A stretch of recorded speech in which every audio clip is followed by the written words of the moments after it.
হাইতির জালে বল ঢুকে না জানো একটা দলের সাপোর্টার গো পাচাখানায় লাগে, সরি ছাপাখানায় লাগে। হ্যাঁ,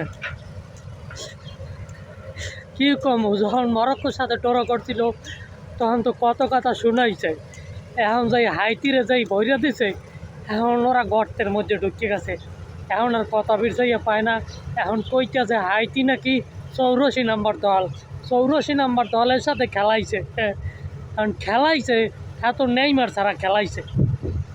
নেইমার ছাড়া হাইতির মতো একটা দলের সাথে যে খেলাইছে, তো নেইমার ছাড়া ব্রাজিল একটা কলা গাছ, এই কলা গাছের লগে খেলাইছে হাইতি, আবার মরক্কো খেলাইছে।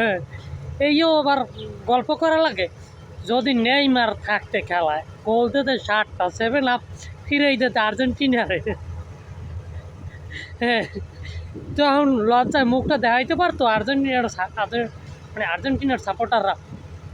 এখন যে 3টে গোল দিয়েছে, 3 পিচ আবার আলজেরিয়ার ডেকনে আইন নিয়ে যে ভরিয়ে দিয়েছে, এটার তো সক্রিয় করা উচিত। মানে সারা রাত তোমার যাইয়া আর্জেন্টিনা হাইতেও ইয়ে খেলা দেখছে। হ্যাঁ, হাইতি লিগ জ্বালাই হাইতি টিনা ভাই, তোরা পারলে একটা খেলা মেসি ছাড়া খেললে দেখা।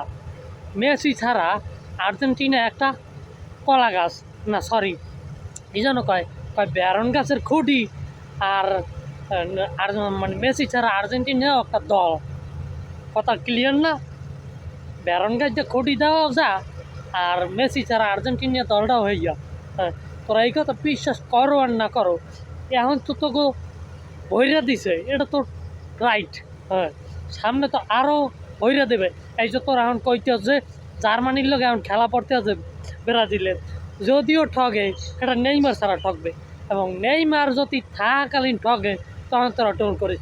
আর যদি নেইমার খেলাই তো ওই 7টা ফেরত দিয়ে তোকে আবার বইরা দিবে, লাউড অ্যান্ড ক্লিয়ার।